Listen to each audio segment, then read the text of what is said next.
Evvelce tam baş veren hadiseden önce olan hadiseleri deyin.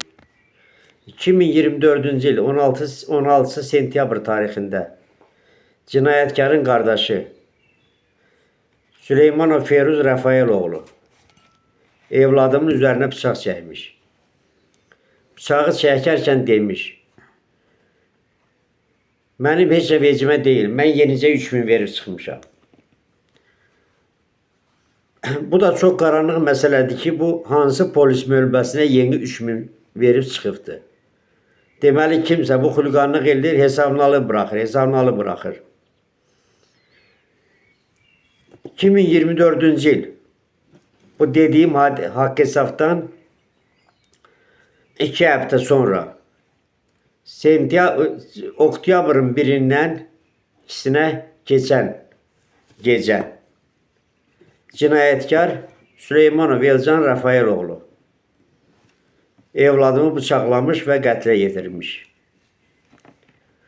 Hadiseden sonra, yani rəhmətliyin 40'ını verəndən sonra mən getmişəm Sabunçu rayon prokurorluğuna, hansı ki harda istintaq gedir. Orada mənim səhvim onda olub ki, orada hansısa bir blankı doldurmaq lazım idi. Müstəntiq dedi, deyəndə mən dedim ki, mən latınca yaza bilmirəm. Dedi, onda ağsaqqal, sən hüquqi varis kim ol? Oğlum şahid qismində. Mən bilseydim ki, hüquqi varisə məhkəmədə tamamilə söz verilməyəcəkdi. Nəsə bir şey fikirləşib başıma bir çarə qırardım. 16 sentyabr hadisələr barədə heç bir məlumat yoxdur, teşə gizlədilir, aşkar edilmir. Mən hər yerə yazmışam. Mənasız cavab məktubları. Hər bir yerdən. 16 sentyabr 2024 yılda olan hadisələri tələb eləmişəm ki, aşkar olsun. Teşəni aşkar eləyən yoxdur.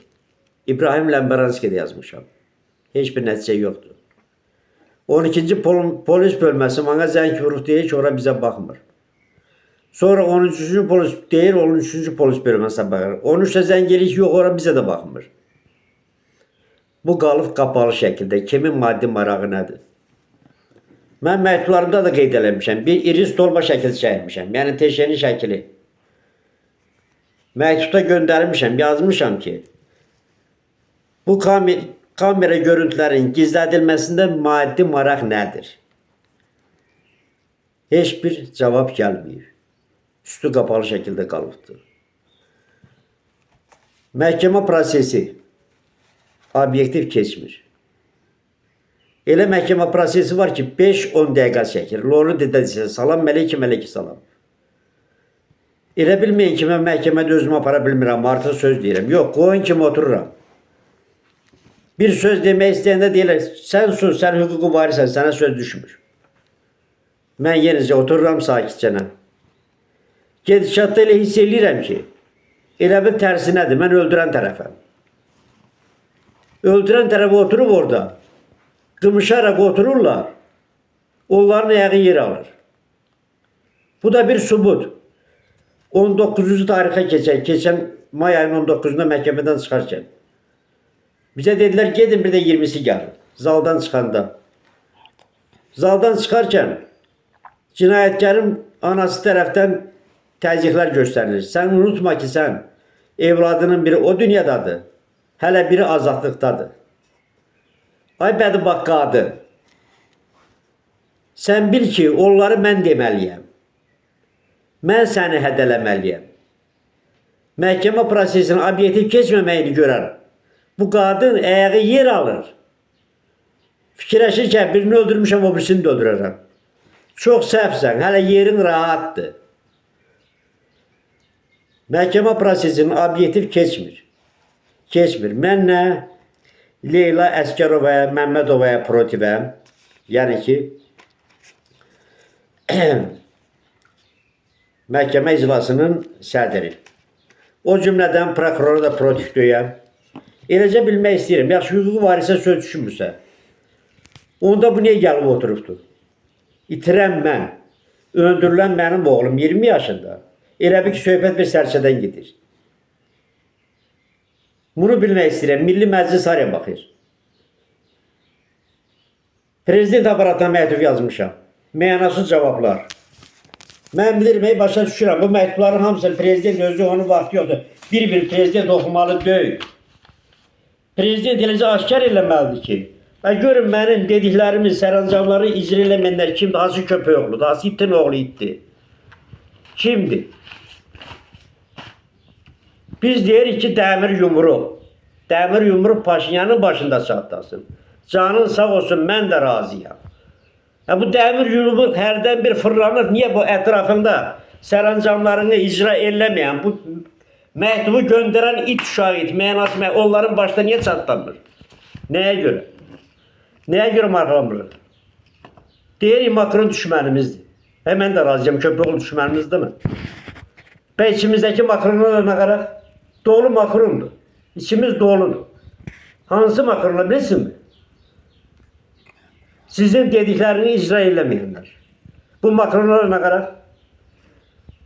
2024-cü il 16 sentyabrda TŞ kamerası gizlədilir. Hər yerdə mənasız məktublar.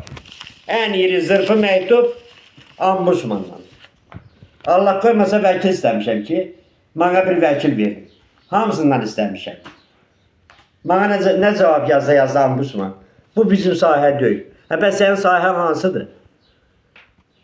Siz hüquqları müdafiə edirsiniz. Onda orada nəyə oturursunuz?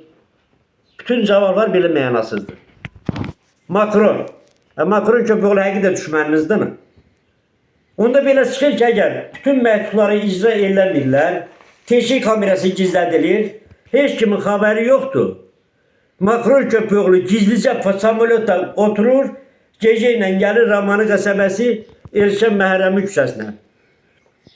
Savxoz Ramanı demək istəyirəm. Deməli, Makron köpək oğlu gecə ilə gəlir, bizim görüntüləri oğrur aparır Fransaya. Oğrur aparır Fransaya.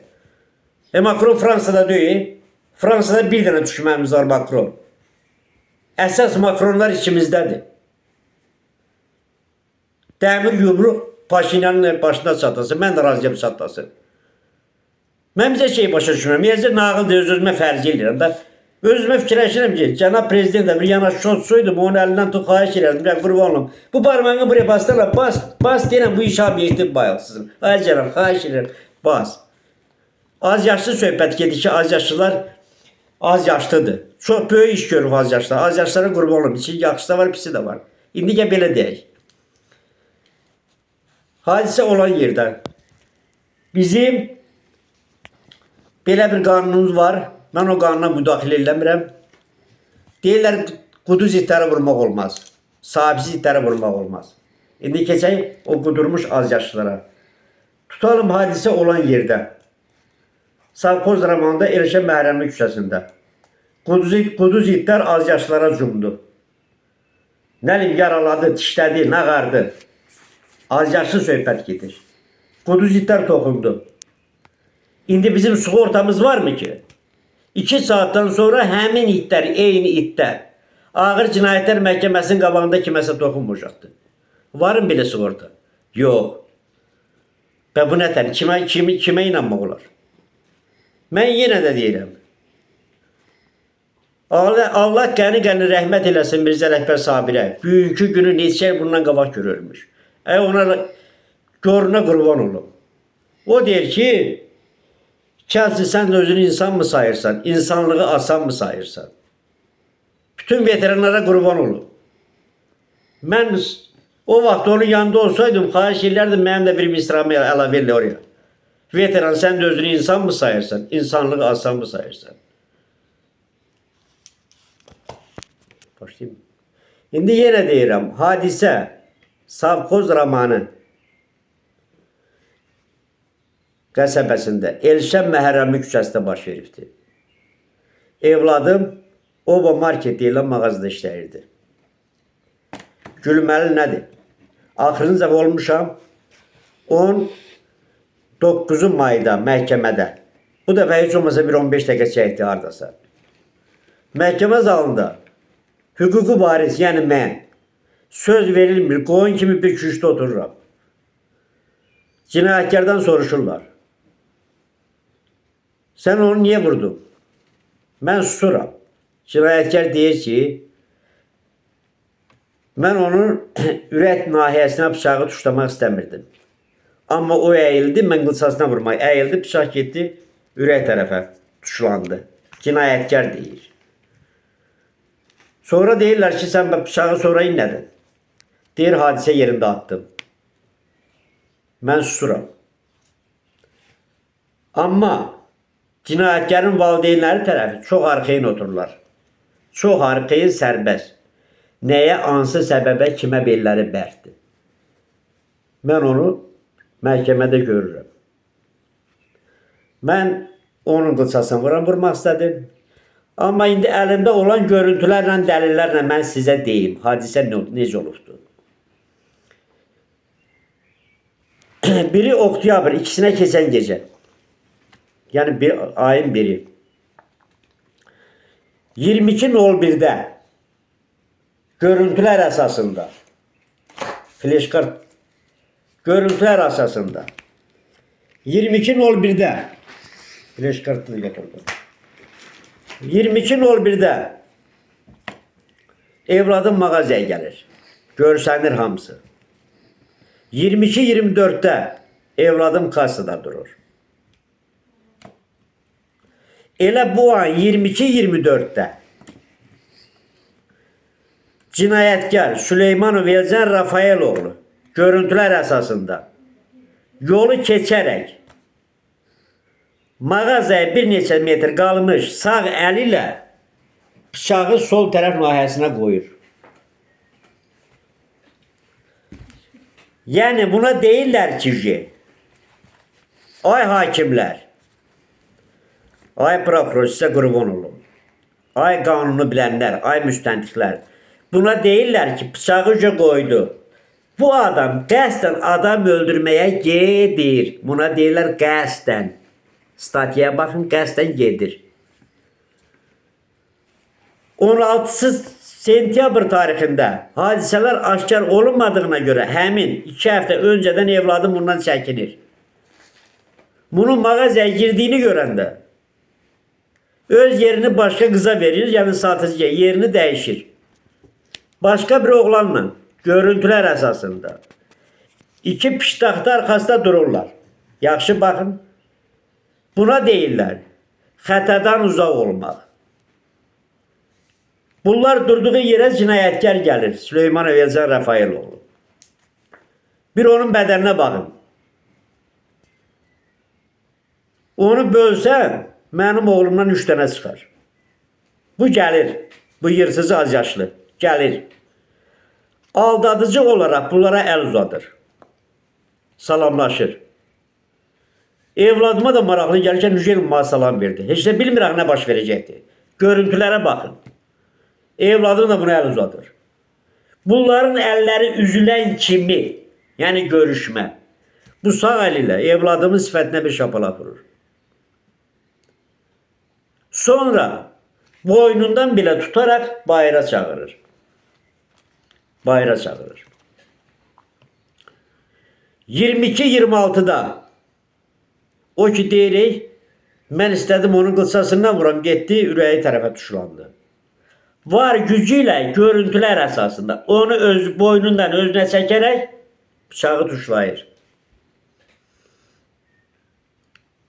Qəsdən adam öldürmə. Baş verdi mi? Verdi. İndi keçək amansızlığa. Ay hakim, ay prokuror, amansızlıq. Qəsdən adam öldürmədən keçirik amansızlığa. İndi görək nə baş verir? Görüntülərə baxın. Bu böyük bir iş görmüş kimi özünü nümayiş etdirərək mağazada gəzir.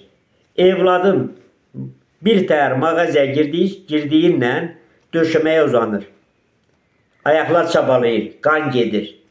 Halı yoxdur. Ancaq bunun vecinə deyil, bu özünü nümayiş etdirir. Bu nümayiş bilirsiniz nədir? Hansı ki bunlara üz verilir. Knopkanı basıb demirik ki, nə az yaşda. Bu yenidən həmin bıçaqla evladımın üzərinə tərəf gedir. Evladım ayağı çabalaya danışa bilmir axı. Azca da olsa hissiyat var. Daha vurmasın diye böyür üstə buna belə əl uzadır. Amma o buna baxmayaraq hələ üstəlik bir təpik də vurur. Görüntülər əsasında. Qəsdən bıçağı qoydu getdi. Sonra kamerada göstərdi amansızlıq. Bu da hamısı nədən qaynaqlanır? Nədən heç kim işinə çəkinmir? İndi deyək görək. Nəsimi rayon polisi getdi. O valideyn ki bizim məhkəmədə deyirdi o birisi oğluna da bellirəm. Orada bana zəng gəlib. Siz gəlib izahat yaza bilərsinizmi? Sən paqon daşıyırsan, mən Gürcistandan Bakıya sənin yanına izahat yazmağa gidəcəm. Sən git ağzında ağır cinayətlər məhkəməsi. Sən get koridorda bax gör kamera görüntüləri, səslər orada hansı səs var, nə səs yazması var, hansı sözləri bizə deyiblər. Allahınız olsun. Heç nə demirəm.